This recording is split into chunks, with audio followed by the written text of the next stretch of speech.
تو سب سے پہلے ہم لفظی ترجمے کو دیکھیں گے. اعوذ باللہ من الشیطان الرجیم. بسم اللہ الرحمن الرحیم. بے ساتھ اسم نام اللہ اللہ کے، اللہ کے نام کے ساتھ یا اللہ کے نام سے، الرحمن جو نہایت مہربان ہے، الرحیم بہت رحم کرنے والا ہے یا بار بار رحم کرنے والا ہے.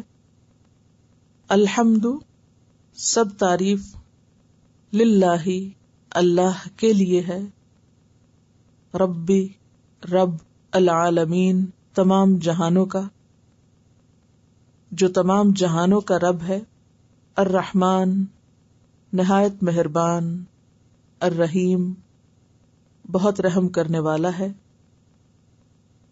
مالکی مالک ہے، یوم الدین یوم الدین کا یا بدلے کے دن کا، یوم دن، الدین جزا سزا یا بدلہ.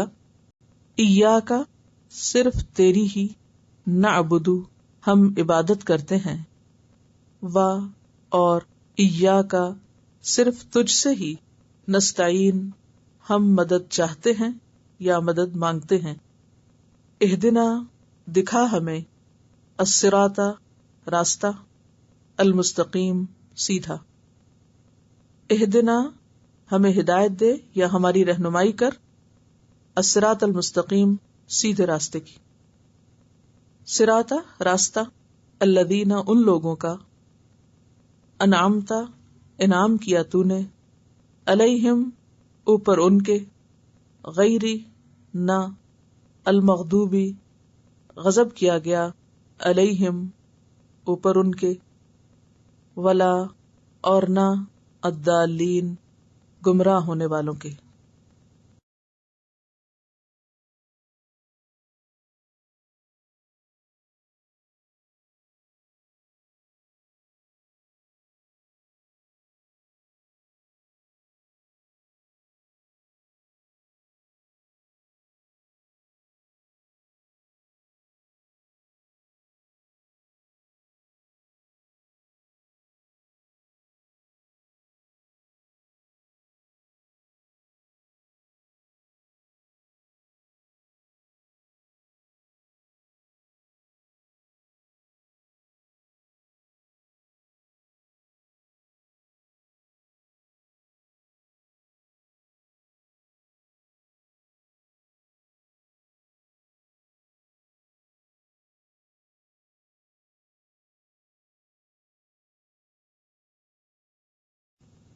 اب با محاورہ ترجمے کی طرف آئیے. الحمد للہ سب تعریف اللہ کے لیے ہے، رب العالمین جو رب ہے تمام جہانوں کا یا جو تمام جہانوں کا رب ہے، الرحمن الرحیم نہایت مہربان بار بار رحم کرنے والا، مالک یوم الدین روز جزا کا مالک ہے، ایاک نعبد صرف تیری ہم عبادت کرتے ہیں، و ایاک نستعین اور صرف تجھ ہی سے ہم مدد چاہتے ہیں. اہدنا الصراط المستقیم ہمیں سیدھا راستہ دکھا، صراط الذین انعمت علیہم ان لوگوں کا راستہ جن پر تو نے انعام کیا، غیر المغضوب علیہم نہ ان کا جن پر غضب کیا گیا، ولا الضالین اور نہ وہ گمراہ ہوئے. اب اس میں آپ دیکھیے کہ نیا لفظ پوری صورت میں صرف ایک ہے، اور وہ کیا ہے؟ الدین. الدین کا لفظ جو ہے، اگرچہ ہم دین کے معنوں میں استعمال کرتے ہیں، دین اسلام کے معنوں میں، لیکن دین کا یہ معنی جو یہاں بیان کیا گیا ہے، جزا و سزا کا، بدلے کا، یہ نیا لفظ ہے. یہ اردو میں دین اس معنی میں استعمال نہیں ہوتا. سمجھ گئے؟ اب یہاں پر آپ دیکھیے کہ للہ لام کا معنی ہے کے لیے، اردو میں بھی استعمال ہوتا ہے، جیسے لہذا یا الحمدللہ. ہم اردو میں بھی الحمدللہ کا لفظ بولتے ہیں اور اس میں بھی اسی معنی میں بولتے ہیں. العالمین عالم کی جمع، عالم اسلام، عالم برزخ، عالم کفر، یہ سب بولتے ہیں. پھر اسی طرح مالک، مالک کا لفظ اردو میں استعمال ہوتا ہے، ملکیت کا لفظ بھی اسی سے ہے. یوم دن کے لیے استعمال ہوتا ہے، یوم آخرت، یوم، ایام، یوم آزادی. پھر نعبد عبادت کا معنی، عبادت، عابد، معبود، یہ سب اردو میں لفظ استعمال ہوتے ہیں. وا جیسے دو لفظوں کے بیچ میں ہم بولتے ہیں جوڑنے کے لیے، شان و شوکت نہیں کہتے، شان و شوکت کہتے ہیں، لیکن اصل میں یہ وہی وا ہے، یعنی شان اور شوکت. وا بمعنی اور کے ہے یہاں. نستعین ہم مدد چاہتے ہیں، استعانت کا لفظ تعاون، معاون، معاونت، یہ اردو میں لفظ استعمال ہوتے ہیں. اہدنا ہدایت، ہادی برحق، الصراط راستہ جیسے پل صراط کہتے ہیں ہم، المستقیم جیسے استقامت یا خط مستقیم، انعمتا انعام، نعمت، منعم، علیہم علیحدہ، علی العموم، علی الاعلان. علا کا لفظ جو ہے استعمال ہوتا ہے جڑ کر جیسے ان الفاظ میں. المغضوب غضب، غضبناک، ضالین ضلالت. ہم ضال کو ہم زال کے طور پہ پڑھتے ہیں لیکن لفظ وہی اور معنی بھی وہی ہوتا ہے. یہ تو تھی ایک مختصر سی پہچان. اور سورۃ فاتحہ ایسی سورت ہے کہ جس کا معنی آپ میں سے ہر ایک کو کم و بیش سب کو آتا ہے. اب جب آپ سبق یاد کریں گے یا ترجمہ یاد کریں گے تو آپ اپنے پاس ایک رولر رکھیں گے یا کوئی بھی ایسی چیز کہ جو ترجمے والے حصے کو ڈھانپ لے، اور آپ اپنے آپ کو خود ٹیسٹ کریں گے کہ آپ کو کیا سمجھ میں آیا.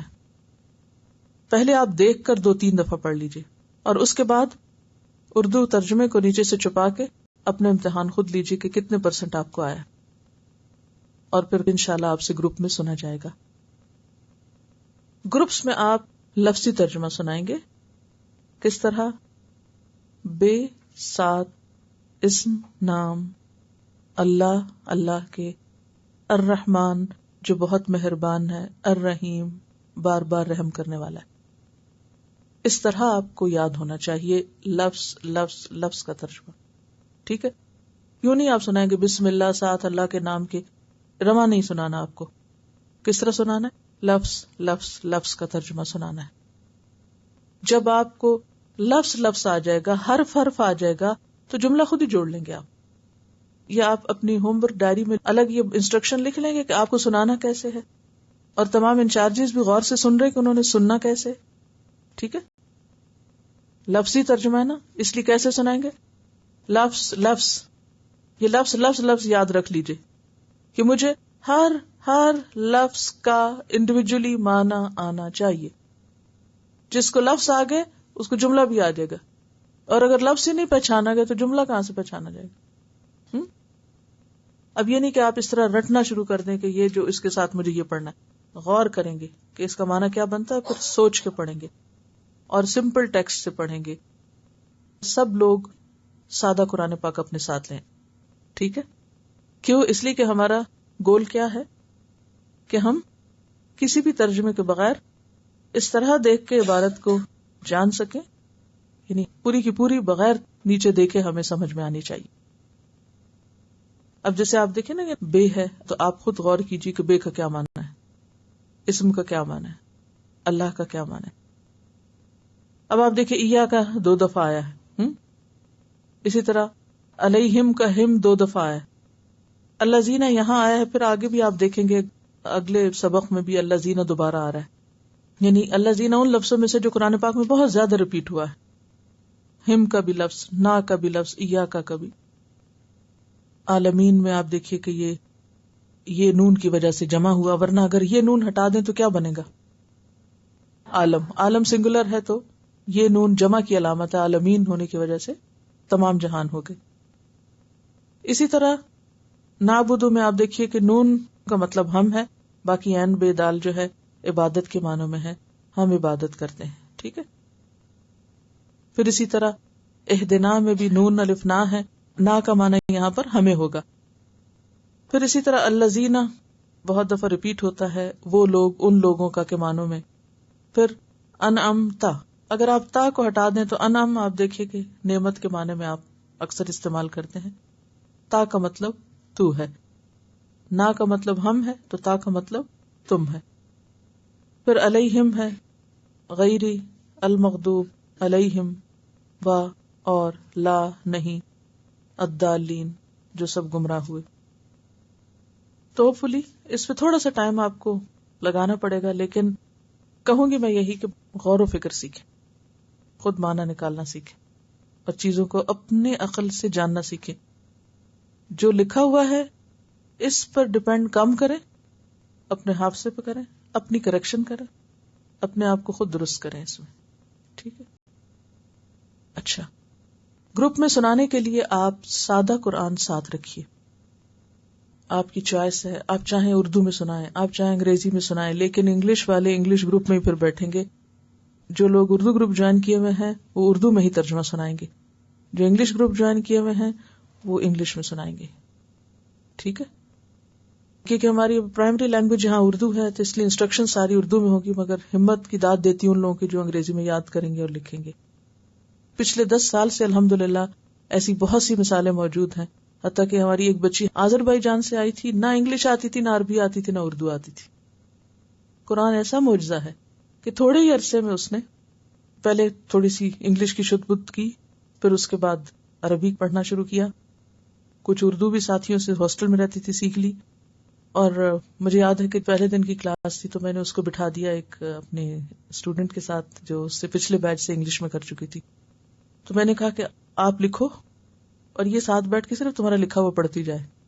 تو وہ لکھتی جاتی تھی اور وہ صرف سنتی تھی میرے منہ سے، پھر وہاں دیکھتی تھی، پھر سنتی تھی، پھر وہ ادھر دیکھتی تھی، سنتی پھر دیکھتی. اور آپ کو پتا ہے کہ قرآن ختم ہونے سے پہلے اس نے اپنی زبان میں سورۃ البقرہ کی ٹرانسلیشن اور تفسیر بھی کر لی تھی. اتنی محنتی لڑکی تھی. اصل بات ہے شوق اور نیت اور جذبے کی، کہ آپ کرنے والے بنے. اور یہ قرآن تو معجزہ ہے. ان پڑھ لوگوں کو عربی پڑھنا آ جاتی تو پڑھے لکھے لوگوں کو کیسے نہیں آ سکتا. اور پھر اس نے سورۃ یاسین حفظ کی تھی، یعنی یہاں تک اس کو قرآن عربی میں پڑھنا آ گیا الحمدللہ. قرات اتنی اچھی کرنا شروع کر دی. بہرحال تو مشکل کچھ نہیں ہے، اپنے آپ سے سوال کیجیے آپ کی نیت ہے. جب تک آپ کی نیت خالص نہیں ہوگی نا، آپ کے اندر پکا ارادہ نہیں ہوگا تو اللہ رستے نہیں کھولے گا. رستے اس وقت کھلتے ہیں جب آپ کے اندر سے تڑپ اٹھتی یہ مجھے کر کے چھوڑنا، یہ میرے لیے چیلنج اور میں نے کر کے چھوڑنا. اور پھر اللہ کو آپ پکارتے ہیں، اللہ کے بھروسے پہ آپ شروع کرتے ہیں اور اللہ تعالیٰ آسان کر دیتا ہے. یقین مانے 70+, 80+, ٹین ایجرز سب نے پڑھا ہے، ہر ایج گروپ میں سے لوگوں نے پڑھا ہے اور الحمدللہ سب کر گئے. ٹھیک ہے کچھ لوگ بیمار ہوئے نہیں کر سکے پورا، مگر کر لیا لوگوں نے. بس آپ ارادہ کر لیں، اگر آپ کا ارادہ اور کوشش تو اللہ کی مدد بھی اسی حساب سے آئے گی انشاءاللہ، اور کچھ مشکل نہیں رہے گی. بہرحال اب ایک مشکل جو آپ کو ہو سکتی ہے وہ یہ کہ کل جب آپ کو کہا جائے کہ جی آپ پلین ٹیکسٹ میں قرآن پاک اپنے ساتھ لائیں، سبق سنا جائے گا یا بیچ میں پوچھا جائے گا، تو اب آپ کے لیے رکاوٹ ہو سکتی ہے کہ ہمیں تو چھونا ہی نہیں، قرآن اٹھانا ہی نہیں. اب ہم کیا کریں؟ تو اس کے لیے یہ بن باز کا فتویٰ میں آپ کو پڑھ کے سنا دیتی ہوں کہ کیا آپ کے لیے جائز ہے پیریڈز کی حالت میں قرآن کو اٹھا کر سبق یاد کرنا یا نہیں. کیونکہ اگر 8-8, 10-10 دن آپ نے قرآن کو ہاتھ ہی نہیں لگایا تو پھر تو کیا بنے گا، سبق نہیں یاد ہوگا. اب اس کے لیے کرنا کیا ہے، پہلے تو فتویٰ پڑھ لیتے ہیں، پھر اگر اس میں سے کوئی چیز سمجھ نہ آئی تو اس کو ایکسپلین کر دیں گے. بن باز سے کسی نے سوال کیا تھا کہ ہم گرلز کالج کی طالبات کے لیے قرآن کریم کا ایک پارہ حفظ کرنا ضروری ہے، کالج میں ان کے نصاب کا حصہ ہے، آپ کا بھی ہے. کبھی کبھی امتحان کا وقت پیریڈز کے دنوں میں آ جاتا ہے، یعنی منسز کے دنوں میں، تو کیا یہ جائز ہے کہ قرآن کی صورت کاغذ پر لکھ کر یاد کر لی جائے؟ یہ لکھتے ہیں کہ علماء کرام کا صحیح قول یہ ہے کہ حیض اور نفاس والی عورت کے لیے بغیر مصحف چھوئے قرآن پڑھنا جائز ہے، اس لیے کہ عدم جواز یعنی جائز نہ ہونے کی کوئی دلیل ثابت نہیں. دونوں قسم کی عورتیں کسی پاک کپڑے کے ذریعے قرآن کو پکڑ سکتی ہیں. تو کپڑے میں اگر مشکل ہو تو یہ جو میڈیکل گلوز ہوتے ہیں نا، سرجیکل جو استعمال میں ہوتے ہیں ربڑ کے، اس سے صفحہ پلٹنا بھی بہت آسان ہوتا ہے، تھن بھی ہوتا ہے تو آپ کے لیے لکھنا بھی آسان ہوتا ہے.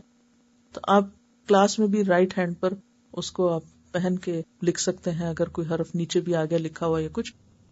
اور اسی طرح جب آپ یاد کر رہے ہوں گے یا سنا رہے ہوں گے یا سن رہے ہوں گے تو اس کے ذریعے سہولت کے ساتھ آپ مصحف کو اٹھا کے اپنا کام کر سکتے ہیں. سبق یاد بھی کر سکتے ہیں, سن بھی سکتے ہیں, سنا بھی سکتے ہیں اور لکھ بھی سکتے ہیں.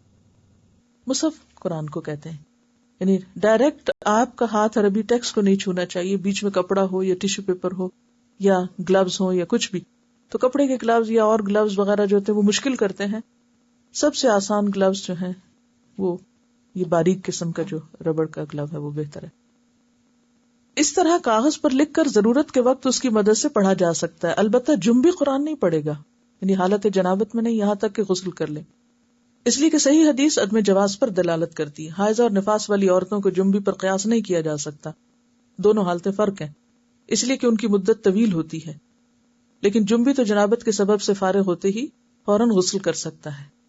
ٹھیک ہے. اور نیچے انہوں نے وجہ بتائی بھی ہے کہ وہ حدیث جس میں یہ آتا ہے کہ حیض اور نفاس والی عورت جو ہے وہ قرآن نہ پڑھے, تو یہ ابن عمر کی روایت ہے, ضعیف حدیث ہے, اور اس کی وجہ بھی انہوں نے ضعف کی لکھی ہوئی ہے. کوئی صحیح حدیث ایسی نہیں کہ جس میں عورت کو قرآن کی تعلیم حاصل کرنے سے ان دنوں میں روکا گیا ہو, پڑھنے یا پڑھانے یا سیکھنے یا سکھانے سے. ٹھیک ہے. اور یہ میرا فتویٰ نہیں ہے, یہ نیچے لکھا ہوا ہے فتاوی از علامہ عبدالعزیز بن عبداللہ بن باز, مفتی عام مملکت سعودی عرب. کتاب چھپی ہوئی ہے, اس کے پیج 73 اور 79 پہ ہے. اگر اس کی انگلش ٹرانسلیشن ہے تو انگلش میں بھی یہ فتویٰ موجود ہوگا.